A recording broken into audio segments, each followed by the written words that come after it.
Hermès winning its trademark lawsuit against Metabirkin's NFTs, setting a powerful precedent for NFT creators. The verdict ends a year-long battle between the French luxury house and NFT artist Mason Rothschild over his Metabirkin NFT collection. And we've got Olta Andoni joining us to discuss. She's a general counsel and chief compliance officer at Enclave Markets. Olta, thanks for joining us. So you have previous experience in the world of NFTs, and you were previously the chief legal officer for NFT-focused social media platform Nifty. Maybe you can break down what were the legal arguments here for Hermès, for the artist Mason Rothschild. How did it play out? Yeah, thanks so much for having me back, and especially talking about my NFTs, which are still my very favorite area of practice. I think that this is a very interesting case. I mean, honestly, I was not surprised by the verdict. I know that the NFT community was quite surprised by the verdict, and I recall that I had sort of this discussion with Mason, and this was back when the lawsuit was just filed, and I think he tweeted that he was tweeting back to Hermès, and he was saying that even if you're insulted by my art as an artist, I'll not apologize for creating it, which was a little bit interesting at that time. I mean, of course, I'm all about artists, and I love how much artists can do about NFTs, but I tweeted back at him, and I said that you're kind of playing with fire, because, I mean, here you're dealing with a big brand. So pretty much, Kristen, here, Hermès claimed the trademark was being diluted, and that potential consumers might be not only confused, but also fooled into buying these unaffiliated virtual goods. So while I think, and this goes back to how much brands are interested in the metaverse, but at the same time, they need to protect their IP. So I know that we still have a lot of skepticism among the general public about the NFTs, but at the same time, in order for brands to truly approach metaverse and approach NFTs as well, of course, I mean, we have to understand that laws are going to be applicable to NFTs as well. Just because you are creating this digital art doesn't mean that no consumer protection laws are applicable there. And I mean, I think that the jury, some articles are saying that the jury had a hard time to kind of understand the NFTs. Honestly, I think that the jury in this case, they had, based on the questions that they asked the judge, I think that they were much curious, and I think they approached this case with much more curiosity. But at the same time, I think that they understood also that here we're not talking only about the artistic value, but we are talking a lot more about consumer confusion. So from all the elements that I think the jury considered here, or that element that was probably most impactful in my opinion, was consumer confusion. And there was a lot of data. I mean, if you read the final verdict, there was a lot of data that kind of pointed to a lot of evidence. I'm sorry, there was a lot of evidence about that pointed to that consumer confusion. All right. So I suppose there's, on one hand, the brand consumer confusion, and on the other hand, artistic expression, freedom of speech. And when you have those two elements together, you know, what is the standard that has to be proven to say, you know, it is artistic expression, freedom of expression, if you will, and versus the importance of keeping up a brand? Absolutely. And I think we're probably going to see this argument a lot more.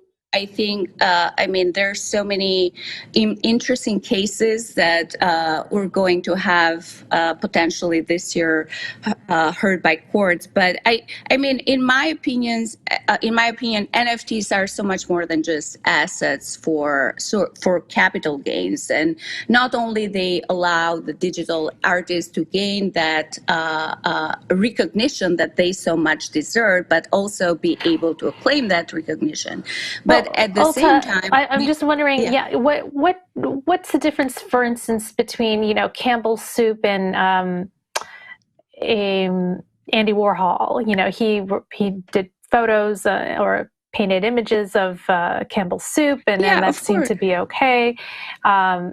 You have the case with Shepard Fairey and Obama, and taking a photograph of an AP photographer and saying this is hope and this is artistic expression, etc. So I guess maybe what is the standard of proving of goodwill versus artistic expression?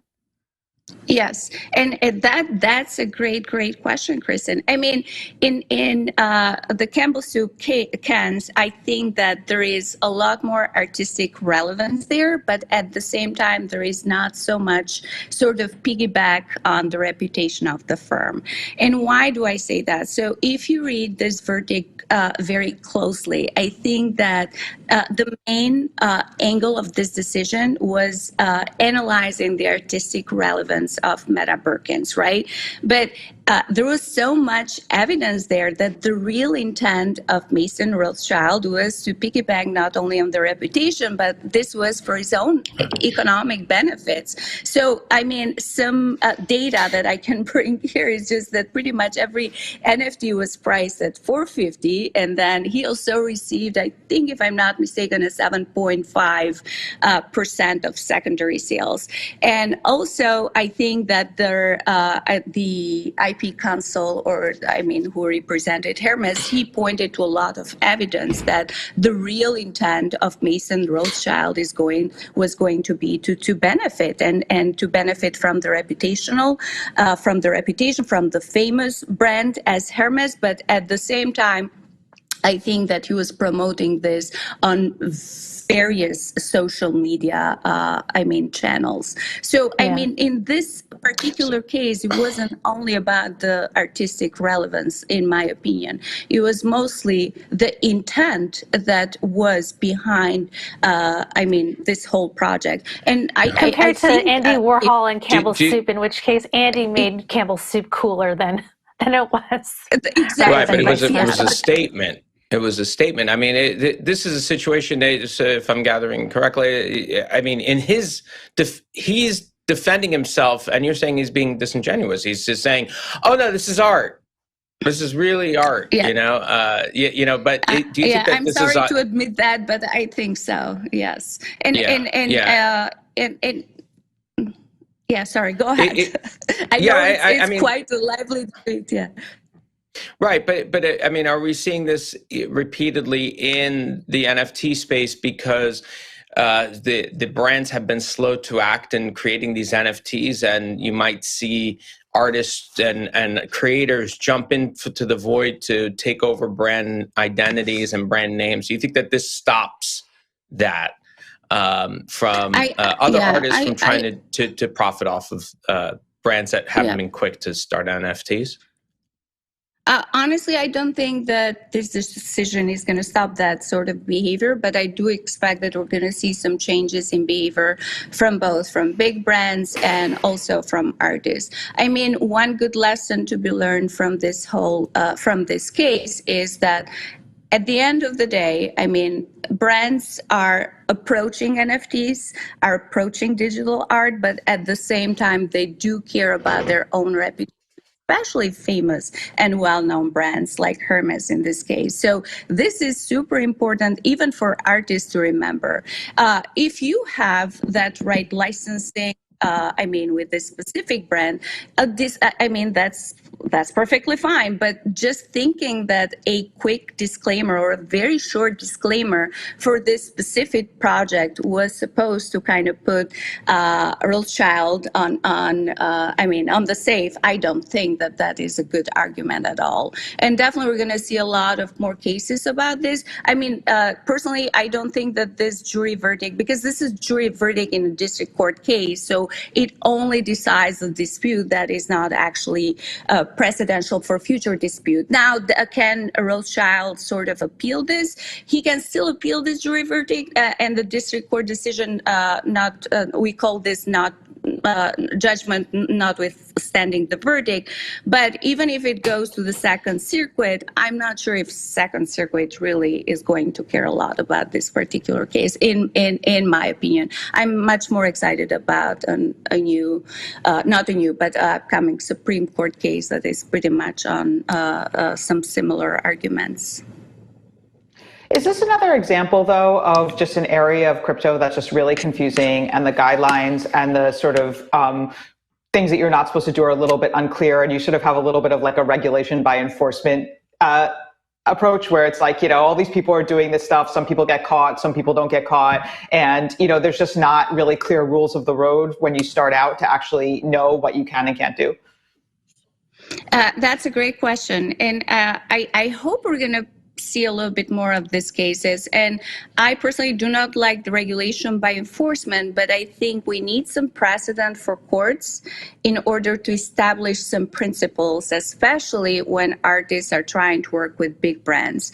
I mean, as I said, in order for NFTs, we do see a lot more adoption. I've been in the NFT space for so many years now, and I'm glad to see so much more adoption from the big brands. But the big brands are not going to let clear of their IP infringement. I mean, their IP portfolio is what matters to them the most. So even if you're thinking to piggyback on a brand reputation, or even if you are considering a fair use defense and as a counter argument, we have to keep in mind that even parody, in some cases, it's going to have a higher threshold analysis from the courts, in my opinion, when it comes to big brands. All right. Switching gears, Olta. So late last year, you joined Enclave Markets as general counsel, and Enclave Markets calls itself the world's first fully encrypted exchange, combining parts of CEXs and DEXs, that's centralized exchanges and decentralized exchanges. So how do you think the crypto sector is responding in the wake of FTX's collapse, a very notorious centralized exchange?